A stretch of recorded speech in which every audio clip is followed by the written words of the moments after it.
আসসালামু আলাইকুম শিক্ষার্থীরা, সবাইকে শুভেচ্ছা জানিয়ে আজকের শ্রেণী কার্যক্রম শুরু করছি। আশা করি তোমরা সবাই ভালো আছো, সুস্থ আছো এবং সরকারি দেওয়া স্বাস্থ্যবিধি মেনে চলছে। আজকে আমি তোমাদের সাথে চতুর্থ অধ্যায় বৃত্ত নিয়ে আলোচনা করব। এই অধ্যায়টি তোমাদের জন্য খুবই গুরুত্বপূর্ণ। প্রতি বছরই এখান থেকে একসেপ্ট সৃজনশীল প্রশ্ন হয়, আবার কোনো কোনো বছর সরলরেখা অর্থাৎ তৃতীয় অধ্যায়ের সাথে মিলে প্রশ্ন হয়, কিন্তু প্রতি বছরই এখান থেকে কিছু না কিছু প্রশ্ন হয়। তো চলো আমরা আমাদের ক্লাসে মনোনিবেশ করি। তো শিক্ষার্থীরা, আজকে আমাদের আলোচ্য বিষয় চতুর্থ অধ্যায় বৃত্ত। আমরা প্রথমে বৃত্তের ইতিহাস বা বৃত্তের সৃষ্টি সম্পর্কে আলোচনা করব। তো লক্ষ্য করো, বৃত্ত অর্থাৎ সার্কেল শব্দটি গ্রিক শব্দ কিরকস থেকে নেওয়া হয়েছে, যার অর্থ আংটা। বিখ্যাত গ্রিক দার্শনিক প্লেটো 428 খ্রিস্টপূর্ব থেকে 348 খ্রিস্টপূর্ব প্রথম বৃত্তকে সংজ্ঞায়িত করেন এবং সঠিকভাবে বৃত্তকে চিত্রের মাধ্যমে প্রকাশ করতে সক্ষম হয়েছিলেন। আবার 1700 খ্রিস্টাব্দে রাইন্ড প্যাপিরাস বৃত্তের ক্ষেত্রফল নির্ণয়ের একটি পদ্ধতি উদ্ভাবন করেন। তাছাড়া 300 খ্রিস্টপূর্বে ইউক্লিড তার এলিমেন্ট গ্রন্থের তৃতীয় খণ্ডে বৃত্তের বৈশিষ্ট্য সমূহ নিয়ে আলোচনা করেন। বৃত্তের সংজ্ঞা: কোনো সমতলের ওপর অবস্থিত একটি নির্দিষ্ট বিন্দুকে কেন্দ্র করে সর্বদা সমান দূরত্ব বজায় রেখে অপর একটি চলমান বিন্দু যে পথে চলে তাকে অর্থাৎ পথকে বৃত্ত বলে। অন্যভাবে, কোনো সমতলের উপরস্থ একটি নির্দিষ্ট বিন্দু হতে সমান দূরত্বে অবস্থিত বিন্দু সমূহের সেট যে জ্যামিতিক চিত্র বা সঞ্চারপথ গঠন করে তাকে বৃত্ত বলে। শিক্ষার্থীরা লক্ষ্য করো, প্রথমে কি বলা হয়েছে? কোনো সমতলের ওপর, এটি একটা সমতল, তার উপর অবস্থিত একটি নির্দিষ্ট বিন্দুকে কেন্দ্র করে, তাহলে নির্দিষ্ট বিন্দু, এই প্রথম চিত্রের জন্য ও বিন্দু আমরা নিয়েছি, দ্বিতীয় চিত্রের জন্য সি বিন্দু নিয়েছি, তৃতীয় চিত্রের জন্য সি বিন্দু নিয়েছি। তাহলে নির্দিষ্ট বিন্দুকে কেন্দ্র করে সর্বদা সমান দূরত্ব বজায় রেখে, তাহলে এখানে এই যে ব্যাসার্ধ যেটা, এটা সমান দূরত্ব। এই ও বিন্দু থেকে পি বিন্দু পর্যন্ত দূরত্ব, পি বিন্দু এখানে অবস্থান না করে যদি এদিকেও অবস্থান করে বা এখানে অবস্থান করে, তাহলে সর্বক্ষেত্রে এই দূরত্বটা সমান হয়। একইভাবে অন্য দুটো চিত্রে, তাহলে সমান দূরত্ব বজায় রেখে অপর একটি চলমান বিন্দু যে পথে চলে সে তাকে বা পথকে বৃত্ত বলে।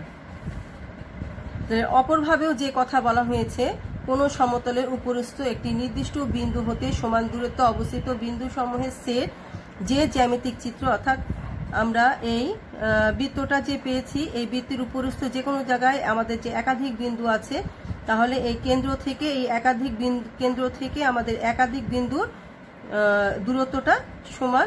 যে যে বিন্দুগুলো পাবো, এই বিন্দুগুলো যোগ করে যে জ্যামিতিক চিত্র বা সঞ্চারপথ পাই, সেটাই হচ্ছে বৃত্ত।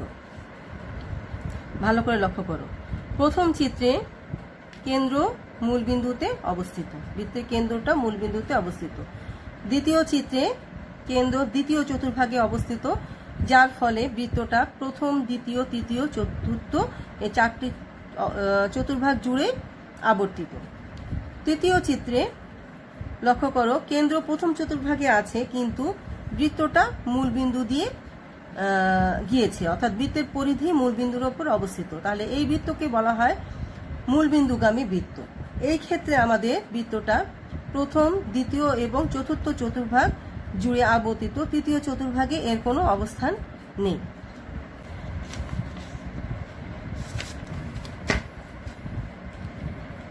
এবার শিক্ষার্থীরা লক্ষ্য করো, আমরা বৃত্তের শিখনফল নিয়ে আলোচনা করব। প্রথম শিখনফল: মূল বিন্দুতে কেন্দ্র বিশিষ্ট বৃত্তের সমীকরণ শনাক্ত করতে পারবে। 2 নাম্বার শিখনফল: মূল বিন্দুতে কেন্দ্র বিশিষ্ট বৃত্তের সমীকরণ অঙ্কন করতে পারবে ও অক্ষদ্বয়ের সাথে ছেদবিন্দু নির্ধারণ করতে পারবে। 3 নাম্বার, নির্দিষ্ট কেন্দ্র ও ব্যাসার্ধ বিশিষ্ট বৃত্তের সমীকরণ নির্ণয় করতে পারবে। 4 নাম্বার, পোলার স্থানাঙ্কে বৃত্তের সমীকরণ নির্ণয় করতে পারবে। 5 নাম্বার, বৃত্তস্থ কোনো বিন্দুতে স্পর্শক ও অভিলম্বের সমীকরণ নির্ণয় করতে পারবে। 6 নাম্বার, বৃত্তের বহিস্থ কোনো বিন্দু থেকে অঙ্কিত স্পর্শকের সমীকরণ নির্ণয় করতে পারবে।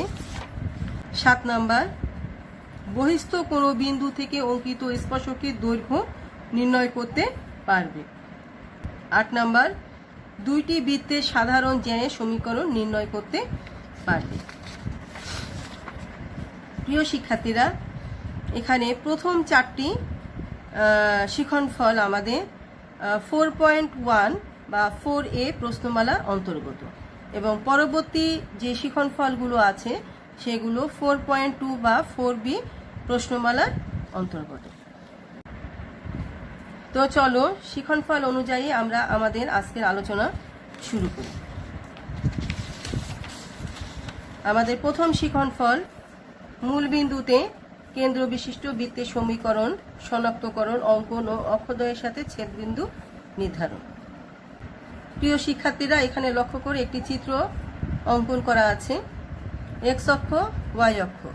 এক্স অক্ষ ও ওয়াই অক্ষ যে বিন্দুতে ছেদ করে তাকে বলে মূল বিন্দু। তো এখানে আমি যে বৃত্তটি অঙ্কন করেছি কেন্দ্রটা মূল বিন্দুতে অবস্থিত। কেন্দ্র থেকে আমরা এ ব্যাসার্ধ নিয়ে একটি বৃত্ত অঙ্কন করেছি। তাহলে লক্ষ্য করো, মনে করি মূল বিন্দু ও, যার স্থানাঙ্ক 0, 0।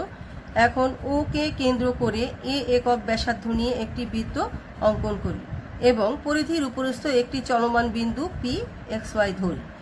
চলমান বিন্দু কেন? কারণ পি বিন্দুটা এখানে থাকলেও যে পরিস্থিতি তৈরি হবে, এদিকে যে কোনো জায়গায় থাকলেও একই পরিস্থিতি তৈরি হবে, অর্থাৎ পি বিন্দুটা তার স্থান পরিবর্তন করবে, তাই পি বিন্দুকে চলমান বিন্দু বলা হচ্ছে। তাহলে ও বিন্দু থেকে পি বিন্দুর দূরত্ব হচ্ছে ওপি। তাহলে ওপি দূরত্ব সমান এ, যেটা হচ্ছে আমাদের ব্যাসার্ধ। তাহলে ওপি দূরত্বের সূত্র আমরা তৃতীয় অধ্যায়ে প্রথম প্রশ্নমালায় অথবা আমরা নবম শ্রেণীতেও তোমরা পড়েছ দূরত্বের সূত্র। তাহলে ওপি দূরত্ব সমান সমান √(x - 0) whole square plus y - 0 whole square সমান সমান a। তাহলে এখানে কি দাঁড়াচ্ছে? √(x² + y² = a। √ তুলে দেওয়ার জন্য আমরা যদি বর্গ করি তাহলে কি দাঁড়ায়? x² + y² = a²। তাহলে এটাই হচ্ছে কেন্দ্র মূল বিন্দুতে অবস্থিত বৃত্তের সমীকরণ। অতএব মূল বিন্দুতে কেন্দ্র বিশিষ্ট বৃত্তের সমীকরণ x² + y² = a²। এখন মূল বিন্দুতে কেন্দ্র বিশিষ্ট বৃত্তের সমীকরণ, এটা 1 নম্বর দিলাম। 1 নম্বরকে আমরা এই 1 নম্বর সমীকরণে আমরা y = 0 বসিয়ে পাচ্ছি। যদি আমরা এখানে y = 0 বসাই তাহলে কি পাই? x² = a²। অতএব x = ± a। অর্থাৎ বৃত্তটি x অক্ষকে a অর্থাৎ স্থানাঙ্ক a0 ও b স্থানাঙ্ক হচ্ছে -a0 বিন্দুতে ছেদ করে, অর্থাৎ এই যে a বিন্দু, b বিন্দু। আবার 1 নংয়ে x = 0 বসিয়ে পাই y² = a²। শিক্ষার্থীদের লক্ষ্য করে এখানে যদি আমরা x = 0 বসাই তাহলে আমাদের সমীকরণটা থাকে কি? এখানে 0, y² = a²। অতএব y = ± a। অতএব বৃত্তটি y অক্ষকে c 0a এবং d 0 - a বিন্দুতে ছেদ করে। দেখো c বিন্দু, অর্থাৎ এদিকে আমাদের y অক্ষের ধনাত্মক দিকে y অক্ষের ওপর যে কোনো বিন্দুর ভুজ 0 এবং কোটিটা হচ্ছে a একক, আর এদিকেও y অক্ষের ওপর যে কোনো বিন্দুর ভুজ 0 এবং কোটিটা হচ্ছে -a, যেহেতু y অক্ষের ঋণাত্মক দিকে অর্থাৎ নিচের দিকে অবস্থিত।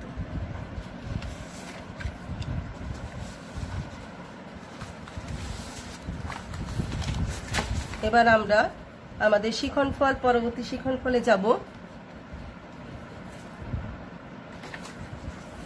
আমাদের পরবর্তী শিক্ষণফল, নির্দিষ্ট কেন্দ্র ও ব্যাসার্ধ বিশিষ্ট বৃত্তের সমীকরণ নির্ণয় করতে পারবে। লক্ষ্য করো, নির্দিষ্ট কেন্দ্র ও ব্যাসার্ধ বিশিষ্ট বৃত্তের সমীকরণ। নির্দিষ্ট কেন্দ্র অর্থাৎ কেন্দ্রটা মূলবিন্দুতে না হয়ে যদি অন্য যে কোনো জায়গায় হয়, তাহলে মনে করি এ ব্যাসার্ধ বিশিষ্ট বৃত্তের কেন্দ্র সি, যার স্থানাঙ্ক আমরা ধরলাম এইচকে এবং পরিধির উপরস্থ চলমান বিন্দু পি এক্স ওয়াই। তাহলে দূরত্বের সূত্র অনুযায়ী CP equal to A implies that CP দূরত্বের সূত্র ব্যবহার করছি আমরা √x minus H whole square plus Y minus K whole square equal to A. বর্গ করে দিলে x minus H whole square plus Y minus K whole square equal to A square. অতএব কেন্দ্র এইচকে এবং এ ব্যাসার্ধ বিশিষ্ট বৃত্তের সমীকরণ x minus H whole square plus Y minus K whole square equal to A square. শিক্ষার্থীরা লক্ষ্য করো, এখানে এইচ এর মান 0 এবং কে এর মান যদি 0 হয়, অর্থাৎ কেন্দ্রটা যদি মূলবিন্দুতে অবস্থিত হয়, সেই ক্ষেত্রে কিন্তু বৃত্তের সমীকরণ আমরা এখান থেকেই পাই x square plus Y square equal to A square. এবার আসো আমরা বৃত্তের সাধারণ সমীকরণ বা আদর্শ সমীকরণ বের করব। আমরা একটু আগে পেলাম সি কেন্দ্র অর্থাৎ কেন্দ্রের স্থানাঙ্ক এইচকে এবং এই ব্যাসার্ধ বিশিষ্ট বৃত্তের সমীকরণ x minus H whole square plus Y minus K whole square equal to A square. এটাকে যদি আমরা বর্গ ভাঙাই, তাহলে x square minus 2xh plus H square plus Y square minus 2yk plus K square equal to A square. এখন আমরা x square এবং y square এক জায়গায় নিচ্ছি। মাইনাস 2xh-কে আমরা লিখছি 2 ইন্টু এই মাইনাসটাকে এইচের সাথে নিয়ে যাচ্ছি এখানে প্লাস করে, তাহলে minus H into X plus 2 into কেটাকে এই মাইনাসটাকে কে এর সাথে নিয়ে যাচ্ছি into Y plus H square plus কে স্কোয়ার, আর এই এ স্কোয়ারটাকে এই পাশে আনিয়ে minus A square equal to 0। এখন মাইনাস এইচকে আমরা জি ধরবো এবং মাইনাস কে আমরা এফ ধরবো, আর এইচ স্কোয়ার প্লাস কে স্কোয়ার মাইনাস এ স্কোয়ারকে আমরা সি ধরবো। ধরে যদি আমরা সমীকরণে বসাই, তাহলে আমরা পাই X square plus Y square plus 2gx plus 2fy plus C equal to 0। এটাই বৃত্তের সাধারণ সমীকরণ অর্থাৎ আদর্শ সমীকরণ। এই যে বৃত্তের সমীকরণটা আমরা পেলাম সাধারণ সমীকরণ, এর কেন্দ্র হচ্ছে মাইনাস জি মাইনাস এফ। কেন? লক্ষ্য করো, আমাদের যে নির্দিষ্ট কেন্দ্র ও ব্যাসার্ধ নিয়ে যে বৃত্তের সমীকরণটা ছিল, সেখান থেকে আমরা মাইনাস এ সমান জি ধরেছিলাম এবং মাইনাস কে সমান এফ ধরেছিলাম। তাহলে এইচ সমান সমান মাইনাস জি আর কে সমান সমান মাইনাস এফ হয়। তাহলে এই 1 নম্বর সমীকরণের কেন্দ্র যদি এইচ কে হয়, তাহলে এই সাধারণ সমীকরণের কেন্দ্র হবে এইচ এর জায়গায় মাইনাস জি আর কে এর জায়গায় মাইনাস এফ। আর ব্যাসার্ধ আমরা এখানে ধরেছিলাম যে h square plus K square minus A square equal to c. তাহলে এখানে যদি, অর্থাৎ এই জায়গাটা আমরা একটু দেখাই, রাফে একটু দেখাই,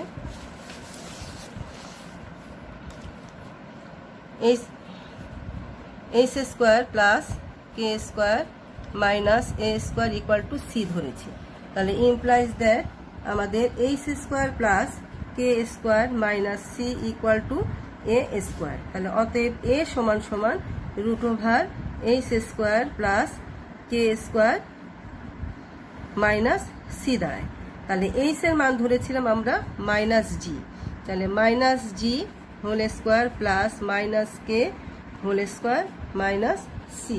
তাহলে এখানে থাকছে হলো জি স্কোয়ার প্লাস এখানে minus F plus F square minus C. তাহলে ব্যাসার্ধ কি দাঁড়াচ্ছে? এ ইকুয়াল টু √ওভার G square plus F square minus C. আশা করি তোমরা বুঝতে পেরেছ। শিক্ষার্থীরা এখানে একটু কারেকশন আছে, এটা হবে G square plus F square minus C.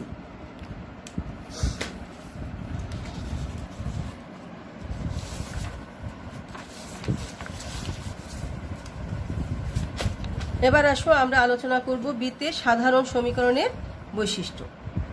তোমরা কিভাবে চিনবে যে অনেকগুলো সমীকরণের থেকে এটি বৃত্তের সমীকরণ বা বৃত্তের সাধারণ সমীকরণ, এটা তোমরা চিনবে কিভাবে? তাহলে সেটা চেনার উপায় হচ্ছে এটি এক্স ও ওয়াই চলক সম্বলিত দ্বিঘাত সমীকরণ, অর্থাৎ এক্স থাকবে ওয়াই থাকবে, সমীকরণটার মধ্যে দুটোতেই আমাদের স্কোয়ার থাকবে, অর্থাৎ দ্বিঘাত সমীকরণ হবে। 2 নাম্বার এক্স স্কোয়ার ও ওয়াই স্কোয়ারের সহগ সমান হবে। 3 নাম্বার এক্স ওয়াই বিশিষ্ট কোনো পদ নেই। তাহলে এখানে আমরা একটা এমসিকিউ দেখাচ্ছি। নিচের কোনটি বৃত্তের সমীকরণ? এখানে 4 ধরনের সমীকরণ দেখানো হয়েছে। প্রথমে দেখিয়েছি 4x square plus Y square plus 8xy minus 6x plus 4y minus 1 equal to 0। এখানে লক্ষ্য করো এই বৈশিষ্ট্যের মধ্য থেকে যদিও এক্স স্কোয়ার ওয়াই স্কোয়ারের সহগ সমান আছে, কিন্তু এখানে এক্স ওয়াই একটি পদ আছে, তাহলে এটা বৃত্তের সমীকরণ নয়। X square plus Y square minus 6x plus 4y plus minus 1 equal to 0।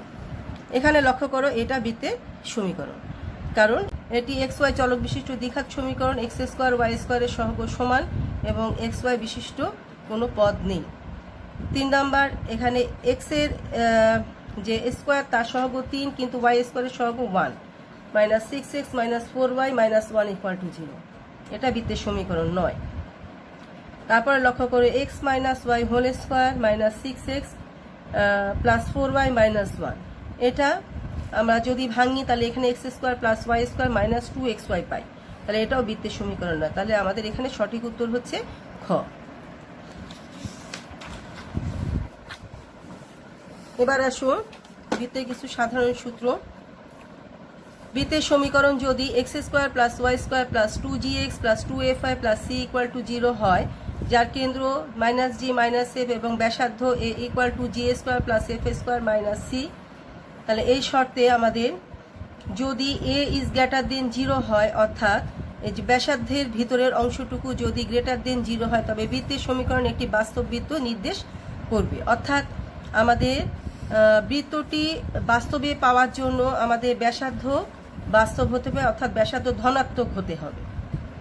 যদি এ ইকুয়াল টু 0 হয়, অর্থাৎ এই ব্যাসার্ধ 0 হয়, অর্থাৎ G square plus F square minus C equal to 0 হয়, তবে বৃত্তের সমীকরণ একটি বিন্দু বৃত্ত অর্থাৎ পয়েন্ট সার্কেল নির্দেশ করে। যদি এ ইজ লেস দেন 0 হয়, অর্থাৎ G square plus F square minus C is less than 0, অর্থাৎ ঋণাত্মক হয়, তবে বৃত্তের সমীকরণ বাস্তব বৃত্ত নির্দেশ করে না, অর্থাৎ বৃত্তটা আমরা বাস্তবে আঁকতে পারবো না। 4 নাম্বার এফ ইকুয়াল টু 0 হলে, অর্থাৎ আমাদের সমীকরণে যদি এফ এর মানটা 0 হয়, তবে বৃত্তের কেন্দ্র এক্স অক্ষের উপর অবস্থিত হবে, অর্থাৎ কেন্দ্রের একটি অংশ এফ যদি 0 হয়, তাহলে কেন্দ্রের স্থানাঙ্ক হয় মাইনাস জি 0, অর্থাৎ কেন্দ্রটি ওয়াই অক্ষের উপর কেন্দ্রটি এক্স অক্ষের উপর অবস্থিত হবে, কারণ আমরা জানি এক্স অক্ষের উপর অবস্থিত যে কোনো বিন্দুর কোটি 0, তাহলে কেন্দ্রের স্থানাঙ্ক দাঁড়ায় মাইনাস জি 0। 5 নাম্বার জি সমান 0 হলে বৃত্তের কেন্দ্র ওয়াই অক্ষের উপর অবস্থিত হবে এবং কেন্দ্রের স্থানাঙ্ক 0 মাইনাস এফ হবে। শিক্ষার্থীরা, আমরা জানি ওয়াই অক্ষের উপর অবস্থিত যে কোনো বিন্দুর ভুজ 0, অর্থাৎ কেন্দ্রের এক্স এর মান 0 হবে।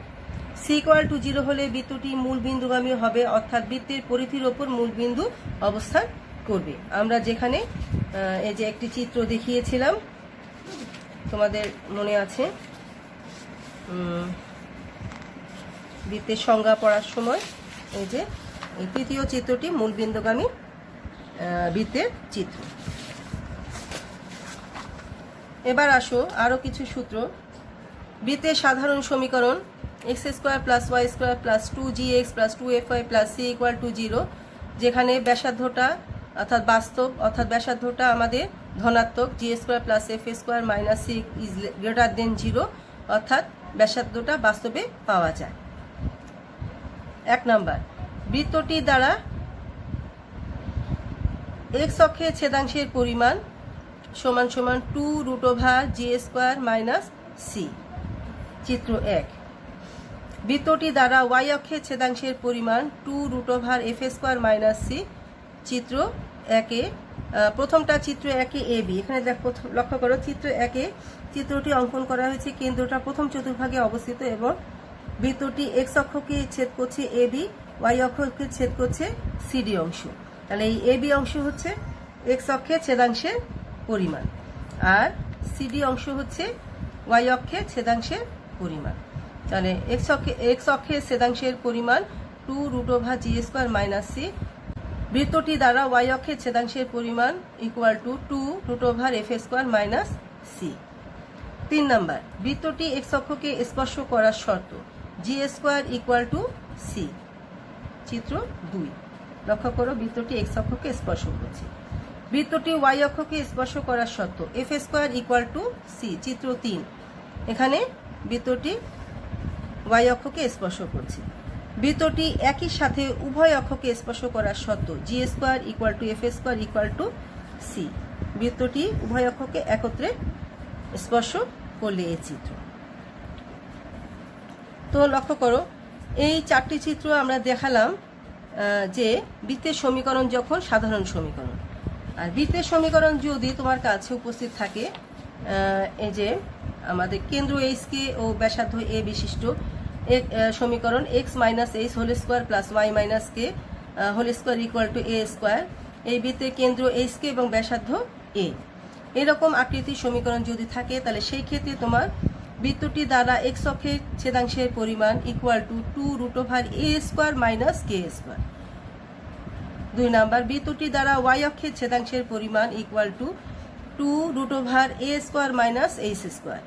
3 নাম্বার, বৃত্তটি এক্স অক্ষকে স্পর্শ করলে ব্যাসার্ধ অর্থাৎ a = পরম মান k অর্থাৎ কেন্দ্রের কোটি।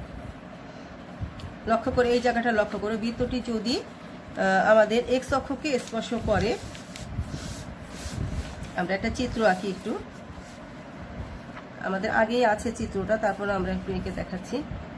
বৃত্ত আমরা আঁকলাম, বৃত্তটি ধরো এক্স অক্ষকে স্পর্শ করলো, এটা এক্স অক্ষ, তাহলে কেন্দ্র থেকে কি করলো, স্পর্শ করলো, তাহলে কেন্দ্র হচ্ছে এইচ কে। তাহলে এই কেন্দ্রের এই যে এখান থেকে আমাদের মূল বিন্দু থেকে এইটুকু হচ্ছে এইচ আর এইটুকু হচ্ছে কে। তাহলে এখানে দেখা যাচ্ছে যে ব্যাসার্ধ a = পরম মান কে, অর্থাৎ কেন্দ্রের মান যদি কোনো কারণে অন্য চতুর্ভাগে থাকে তাহলে যদি মাইনাস হয়, তাহলে সেই ক্ষেত্রে আমাদের এখানে স্পর্শ করলে আমাদের ব্যাসার্ধ = কেন্দ্রের কোটি হয়। একইভাবে বৃত্তটি যদি ওয়াই অক্ষকে স্পর্শ করে তাহলে ব্যাসার্ধ = কেন্দ্রের ভুজ অর্থাৎ পরম মান এইচ হয়।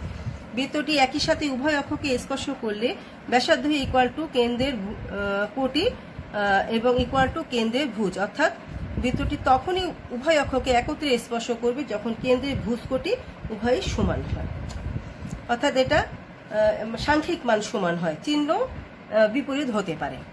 এখন আরেকটি সূত্র এখানে, যদি কোনো বৃত্তের কি হয়, উপরস্থ দুটো বিন্দু থাকে x1 y1 ও x2 y2, বিন্দু দুটির সংযোগ রেখাকে ব্যাস ধরে অঙ্কিত বৃত্তের সমীকরণ x - x1 × x - x2 + y - y1 × y - y2 = 0। অর্থাৎ এটা চিত্রটা এমন হতে পারে, আমাদের একটি বৃত্ত, আমার এক্স অক্ষ ওয়াই অক্ষ যেখানেই থাক, বৃত্তের মনে করো এখানে একটা বিন্দু আছে আর এখানে একটি বিন্দু আছে, তাহলে এই কেন্দ্রটা এই সংযোগ রেখার উপর অবস্থিত, তার মানে এটি হচ্ছে কি হবে, ব্যাস। তাহলে এটা হচ্ছে x1 y1 বিন্দু আর এটাকে ধরলাম x2 y2 বিন্দু। তাহলে এই দুটো বিন্দুর সংযোগ রেখা যদি একটা বৃত্তের ব্যাস হয় তাহলে এই বৃত্তের সমীকরণ বের করার জন্য আমাদের এই সূত্র ব্যবহার করতে হবে। প্রিয় শিক্ষার্থীরা, এবার একটি অঙ্ক নিয়ে আসছি তোমাদের সামনে, খুবই সাধারণ একটি অঙ্ক। -7,1 কেন্দ্র এবং 3 একক ব্যাসার্ধ বিশিষ্ট বৃত্তের সমীকরণ নির্ণয় করো। তাহলে দেখো অঙ্কটা কিভাবে করতে হবে। এ ধরনের অঙ্ক এমসিকিউতে থাকার সম্ভাবনা বেশি। দেয়া আছে বৃত্তের কেন্দ্র -7,1 এবং ব্যাসার্ধ 3। বৃত্তের সমীকরণ নিয়ম অনুসারে আমাদের কেন্দ্র দেয়া আছে, ব্যাসার্ধ দেয়া আছে, তাহলে x - h এর মান হচ্ছে -7, তাহলে এটা whole square, plus y - k এর মান হচ্ছে 1 হোল স্কোয়ার = a²। এটাকে আমরা প্লাস মাইনাস ঠিক করে x + 7 whole square plus y - 1 whole square = 3² এটাকে বর্গ ভাঙায় আমরা পাচ্ছি x² plus 2x × 7 plus 7² plus y² × 2y plus y² × -2y × 1 plus 1² = 3² implies that x² plus y² এখানে আমাদের এটা হিসাব করলে 7 × 14x মাইনাস 2y, 7 × 7 = 49, 1 স্কোয়ার 1 আর 3 স্কোয়ার 9 হয়, এটা এই পাশে আনলে -9 = 0। তাহলে এখানে পাচ্ছি x square plus y square plus 14x minus 2y plus 41 = 0, যা নির্ণয় বৃত্তের সমীকরণ। প্রিয় শিক্ষার্থীরা, আমাদের এইচকে কেন্দ্র এবং এ ব্যাসার্ধ বিশিষ্ট বৃত্তের সমীকরণের সূত্র অনুযায়ী আমাদের বসানোর পরে সেটাকে আমাদের ক্যালকুলেশন করে সাধারণ সমীকরণের রূপে প্রকাশ করে তারপর অঙ্কটা শেষ করতে হয়। এবার আসো, তোমাদের কাছে যদি একটি প্রশ্ন থাকে এরকম যে সাধারণ সমীকরণের চেহারায় একটি সমীকরণ দেওয়া আছে, সেই বৃত্তের সমীকরণের কি করতে হবে? কেন্দ্র ও ব্যাসার্ধ নির্ণয় করতে হবে। তাহলে প্রশ্ন, x² + y² + 10x - 6y + 9 = 0, বৃত্তের কেন্দ্র ও ব্যাসার্ধ নির্ণয় করো। সমাধান: প্রদত্ত বৃত্তের সমীকরণ x² + y² + 10x - 6y + 9 = 0। 1 নংকে আমাদের বৃত্তের সাধারণ সমীকরণ x² + y² + 2gx + 2fy + c = 0 সমীকরণের সাথে তুলনা করে পাই। তাহলে দুটো সমীকরণ আমরা তুলনা করছি। 2g = 10, 2f = -6 এবং c = 9। তাহলে 2g = 10, এখান থেকে g = 5, 2f = -6, এখানে f = -3। কেন্দ্র আমাদের কি? এই যে সাধারণ সমীকরণের কেন্দ্র হচ্ছে -g - a। তাহলে g এর মান 5, তাহলে -g কি? -5। g এর মান 5টা গেল। f এর মান -3, তাহলে -f হচ্ছে 3 এবং ব্যাসার্ধ g² অর্থাৎ g এর এই মানটা বসাতে হবে। g² মানে 5² f² মানে -3 হোল স্কোয়ার আর -c, আচ্ছা c এর মান 9। এটা ক্যালকুলেশন করলে আমরা পাচ্ছি 5 একক। তাহলে এই বৃত্তের কেন্দ্র হচ্ছে -5, 3 আর ব্যাসার্ধ হচ্ছে 5 একক। আমরা এবার আর একটি অঙ্ক করে আমি আজকের ক্লাস শেষ করব। খুব ইম্পর্টেন্ট একটি অঙ্ক, লক্ষ্য করো। প্রশ্ন, -4, 3 ও 12, -1 বিন্দু দুটি সংযোগ রেখাকে ব্যাস ধরে অঙ্কিত বৃত্তের সমীকরণ নির্ণয় করুন। প্রথমে আমাদের এই শর্তে বৃত্তের সমীকরণটা নির্ণয় করব। তারপর আমরা বৃত্তটির কেন্দ্র বের করব, ব্যাসার্ধ বের করব এবং বৃত্তটি দ্বারা y অক্ষের খণ্ডিত অংশের দৈর্ঘ্য নির্ণয় করব। সমাধান: -4, 3 ও 12, -1 বিন্দুদ্বয়ের সংযোগ রেখাকে ব্যাস ধরে অঙ্কিত বৃত্তের সমীকরণ। আমাদের সূত্র ছিল x - x1 × x - x2 + y - y1 × y - y2। তাহলে আমাদের x1 এর মান -4, তাহলে এখানে মাইনাসে মাইনাসে প্লাস হয়ে গেল। x2 এর মান 12, তাহলে এখানে 12 থাকলো। y1 এর মান হচ্ছে 3, তাহলে এখানে -3 এবং y2 এর মান হচ্ছে -1, মাইনাস প্লাসে কি হচ্ছে? +1। আচ্ছা, তারপর এটা আমরা সূত্রটা অনুযায়ী মানগুলো বসানো হলো। এবার আমরা গুণ করছি এ দুটো এবং এ দুটো উৎপাদক গুণ করছি। গুণ করলে আমাদের কি দাঁড়াচ্ছে? x² - 12x + 4x - 48 + y² + y - 3y এবং -3 = 0। আমরা এখানে x² y² দুটোকে একত্রে নিয়ে আসলাম। এবার আমরা x এর ক্যালকুলেশন করলাম, -12 + 4 হচ্ছে -8। তারপরে আমরা y এর ক্যালকুলেশন করলাম, +y - 3y, এটা কি দাঁড়াচ্ছে? -2y। তারপর আমরা ধ্রুব সংখ্যাগুলো ক্যালকুলেশন করছি। এখানে -48 - 3 = -51। তাহলে আমাদের এই শর্ত অনুযায়ী বৃত্তের সমীকরণটা আমাদের বের হলো। এখন এই সমীকরণকে আমরা কেন্দ্র বের করব, ব্যাসার্ধ বের করব। এই সমীকরণকে আমরা সাধারণ সমীকরণের সাথে তুলনা করে 2g = -8 পাবো, 2f = -2 পাবো এবং c = -51 পাবো। অর্থাৎ আমরা তাই পেলাম। লক্ষ্য করে এখানে লেখা হয়েছে। তাহলে g = -4, f = -1 পাচ্ছি। তাহলে বৃত্তের কেন্দ্র -g - f = 4, 1, g - 4 f - 1, তাহলে -g4 আর -f 1। আশা করি বুঝতে পেরেছো। এবং ব্যাসার্ধ কি হচ্ছে? g² + f² - c। তাহলে মানগুলো বসিয়েছি এখানে। আমরা ক্যালকুলেশন করে কি পাচ্ছি? হচ্ছে √68।